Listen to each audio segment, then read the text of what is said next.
अस्सलाम वालेकुम स्टूडेंट्स, मैं हूं फवाद अहमद अब्बासी और आप देख रहे हैं मेरा यूट्यूब चैनल आओ सीखो पाकिस्तान। आज की हमारी वीडियो का टॉपिक है कॉलम्स लॉ।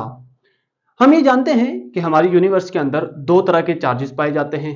इनको चार्जेस इसलिए कहा जाता है कि ये ऐसे पार्टिकल्स हैं जो अट्रैक्शन या रिपल्शन की प्रॉपर्टी शो करते हैं। और हम ये भी जानते हैं कि पॉजिटिव और पॉजिटिव एक दूसरे को रिपल करते हैं, इसी तरह नेगेटिव एंड नेगेटिव चार्जेस भी एक दूसरे को रिपल करते हैं और पॉजिटिव और नेगेटिव चार्जेस एक दूसरे को अट्रैक्ट करते हैं। ये इंसान बहुत पहले से जानता था, ये अट्रैक्शन और रिपल्शन का फिनोमेना, कि लाइक चार्जेस एक दूसरे को रिपल करते हैं और अनलाइक चार्जेस एक दूसरे को अट्रैक्ट करते हैं।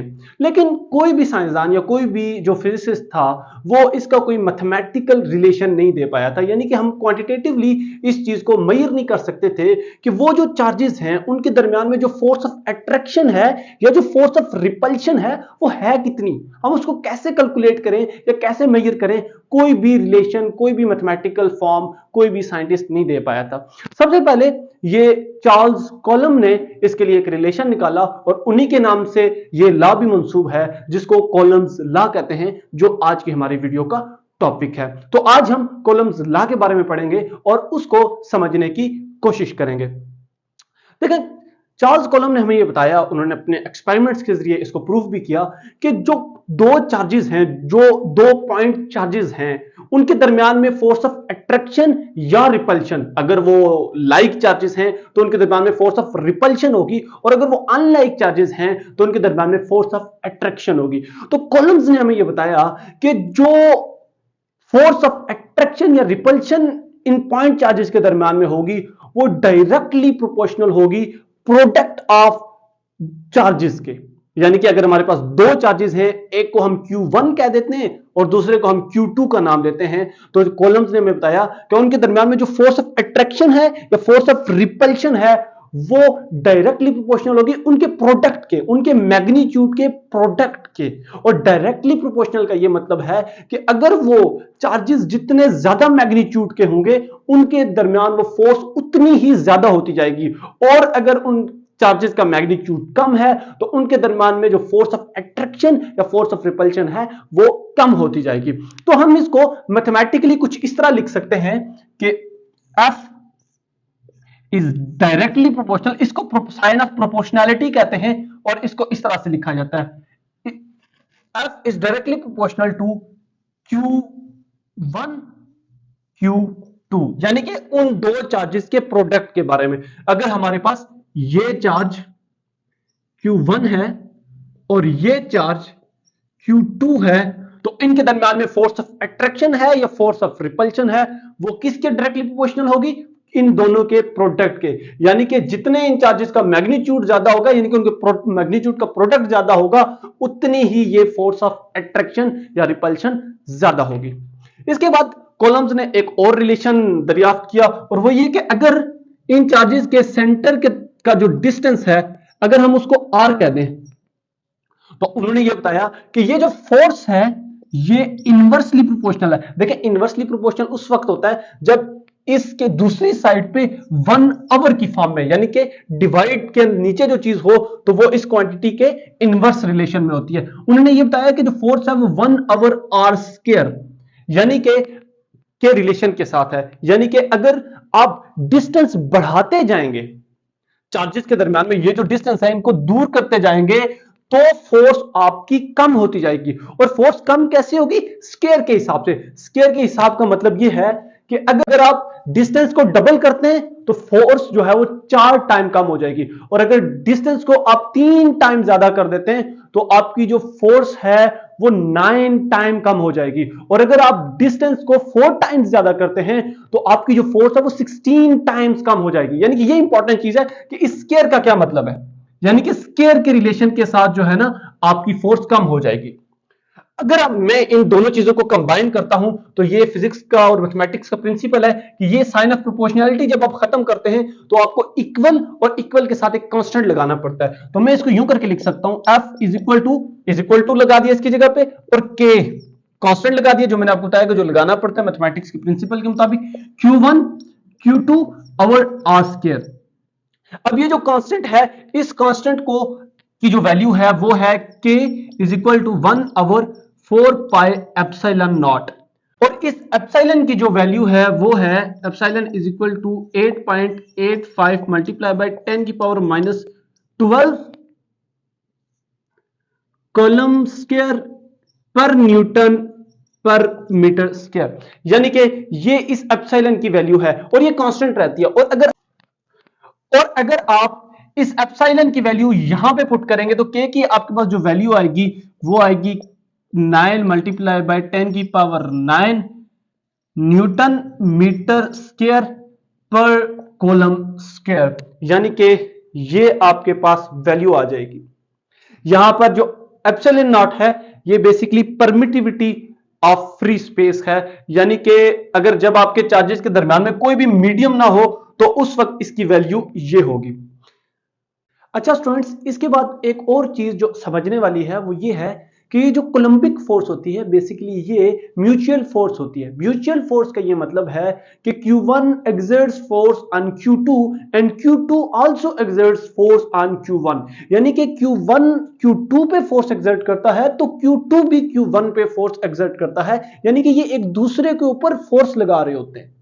ठीक है, जिस तरह आप ये देख सकते हैं कि यहां पे दो चार्जेस हैं और दोनों पॉजिटिव चार्जेस हैं, तो इसका मतलब है कि ये चार्ज इसको इस डायरेक्शन में रिपल कर रहा है और ये वाला चार्ज उसको उस डायरेक्शन में रिपल कर रहा है। यानी कि ये दोनों चार्जेस एक दूसरे के ऊपर फोर्स लगा रहे हैं और इनकी फोर्स की डायरेक्शन क्या है? इन दोनों की फोर्स की डायरेक्शन ऑपोजिट है और इनका मैग्नीट्यूड इक्वल है। तो अगर हम इनको रिप्रेजेंट करने की बात करें कि किस तरह रिप्रेजेंट करेंगे, अगर आप ये रिप्रेजेंट करना चाहते हैं कि फोर्स ऑन Q1, ये Q1 है, इस Q1 के ऊपर फोर्स इस Q2 की वजह से जो इस डायरेक्शन में है तो उसको आप इस तरह लिखेंगे, यानी कि F1 2 यानी कि force on Q1 due to Q2। और अगर आप ये लिखना चाहते हैं इस पे तो आप इस तरह करके लिखेंगे F21 यानी कि force on Q2 due to Q1। तो मैंने आपको यह बताया है कि ये दोनों फोर्सेस इक्वल इन मैग्नीट्यूड हैं और अपोजिट इन डायरेक्शन हैं।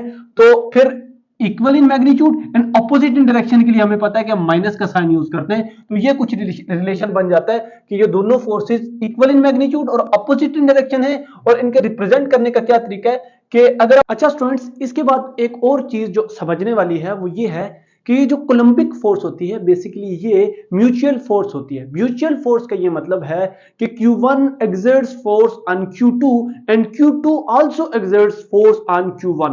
यानी कि Q1 Q2 पे फोर्स एक्सर्ट करता है तो Q2 भी Q1 पे फोर्स एक्सर्ट करता है। यानी कि ये एक दूसरे के ऊपर फोर्स लगा रहे होते हैं। ठीक है, जिस तरह आप ये देख सकते हैं कि यहां पे दो चार्जेस हैं और दोनों पॉजिटिव चार्जेस हैं, तो इसका मतलब है कि ये चार्ज इसको इस डायरेक्शन में रिपल कर रहा है और ये वाला चार्ज उसको उस डायरेक्शन में रिपल कर रहा है। यानी कि ये दोनों चार्जेस एक दूसरे के ऊपर फोर्स लगा रहे हैं और इनकी फोर्स की डायरेक्शन क्या है? इन दोनों की फोर्स की डायरेक्शन ऑपोजिट है और इनका मैग्नीट्यूड इक्वल है। तो अगर हम इनको रिप्रेजेंट करने की बात करें कि किस तरह रिप्रेजेंट करेंगे, अगर आप ये रिप्रेजेंट करना चाहते हैं कि फोर्स ऑन Q1, ये Q1 है, इस Q1 के ऊपर फोर्स इस Q2 की वजह से जो इस डायरेक्शन में है तो उसको आप इस तरह लिखेंगे, यानी कि F1 2 यानी कि force on Q1 due to Q2।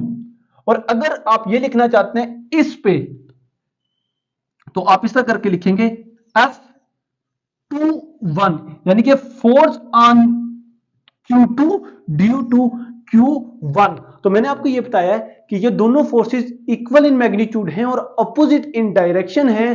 तो फिर equal in magnitude and opposite in direction के लिए हमें पता है कि हम माइनस का साइन यूज करते हैं, तो ये कुछ रिलेशन बन जाता है कि ये दोनों फोर्सेस इक्वल इन मैग्नीट्यूड और अपोजिट इन डायरेक्शन है। और इनके रिप्रेजेंट करने का क्या तरीका है कि अगर आप 1-2 लिखते हैं तो इसका मतलब है कि force on Q1 due to Q2 यानी कि ये वाली, और अगर आप ये लिखते हैं कि force on Q2 due to Q1 तो ये वाली फोर्स। तो आप देख सकते हैं कि ये अपोजिट डायरेक्शन में है और इक्वल इन मैग्नीट्यूड है। अगर हम इन्हीं दोनों फोर्सेस को वेक्टोरिकली रिप्रेजेंट करना चाहें तो हम इस तरह लिखेंगे। आपको पता है कि जब हम वेक्टर की फॉर्म में चीजों को लिखते हैं क्वांटिटीज, तो उनके ऊपर जो है ना ये साइन होता है वेक्टर का, is equal to k Q1 Q2 over are square. तो इसी तरह बिल्कुल ये चीज पूरी इसी तरह आ गई, लेकिन एक चीज जो और आ जाएगी वो ये आ जाएगी कि यूनिट वेक्टर आ जाएगा, और वो यूनिट वेक्टर देखें R12, यानी कि ये यूनिट वेक्टर ऐड हो जाएगा और इसकी डायरेक्शन ये होगी यूनिट वेक्टर की, यानी कि R12। और इसी तरह अगर इसके लिए लिखें तो F की जो होगी 21 जो होगी, यानी कि force on charge 2 due to charge 1 is equal to k Q1 Q2 over are square, और इसका बिल्कुल यूनिट वेक्टर बिल्कुल उसी तरह होगा जिस तरह फोर्स होगी, यानी कि 21। ये हमने ये सीख लिया कि वेक्टोरिकली इनको कैसे रिप्रेजेंट किया जाएगा। तो ये जो यूनिट वेक्टर है ये न्यूमेरिकल पॉइंट ऑफ व्यू से बड़ा इंपॉर्टेंट है, न्यूमेरिकल्स में इसकी अंडरस्टैंडिंग बड़ी जरूरी होती है। एक और चीज जो कॉलम्स लॉ में समझना जरूरी होती है वो ये है कि हमने पीछे तो ये पढ़ा था कि परमिटिविटी ऑफ फ्री स्पेस, जिसको हमने एप्सिलॉन नॉट कहा था, यानी कि के की वैल्यू के अंदर हमने इस तरह लिखा था k is equal to 1/4 pi epsilon naught, इसकी वैल्यू हमने पढ़ी थी। ये उस वक्त होता है, ये वैल्यू के की उस वक्त होती है जब चार्जेस के दरमियान में कोई भी मीडियम ना हो, फ्री स्पेस हो या एयर हो, क्योंकि एयर की परमिटिविटी बहुत कम होती है। तो अगर कोई मीडियम चार्जेस के दरमियान में आ जाए तो एक और फैक्टर इन्वॉल्व हो जाता है, एप्सिलॉन नॉट, एप्सिलॉन आर उसको कहते हैं, और उसका मतलब होता है रिलेटिव परमिटिविटी। यानी कि जब भी कोई मीडियम चार्जेस के दरमियान में रख दिया जाता है तो उनके दरमियान में फोर्स ऑफ अट्रैक्शन कम हो जाती है, और ये वाला फैक्टर इन्वॉल्व हो जाता है। और ये भी बेसिकली कांस्टेंट होता है, हर मीडियम का ये अपना होता है। वो आप बुक्स में जाएं तो वहां पे आपको टेबल मिल जाएगा कि हर मीडियम की एक अपनी परमिटिविटी होती है, तो उसको रिलेटिव परमिटिविटी कहते हैं। तो इसका मतलब ये हुआ कि डिफरेंट मीडियम के लिए के की डिफरेंट वैल्यू होती है, यानी कि हर मीडियम के लिए के की वैल्यू चेंज हो जाती है। और आप ये देख सकते हैं कि जो ये है एप्सिलॉन आर है, इसकी के के साथ इनवर्स रिलेशन है, यानी कि जितना मीडियम की परमिटिविटी ज्यादा होती जाएगी के की वैल्यू उतनी कम होती जाएगी। तो उम्मीद है कि आपको आज की हमारी वीडियो पसंद आई होगी। अगर आपको हमारी वीडियो पसंद आई है please do like, subscribe and share our channel, and इंशाल्लाह इसके बाद मैं सेकंड ईयर की बुक को कंप्लीटली फॉलो करूंगा और आपके लिए अच्छा अच्छा कंटेंट लेके आऊंगा। इजाजत दीजिए, अल्लाह हाफिज।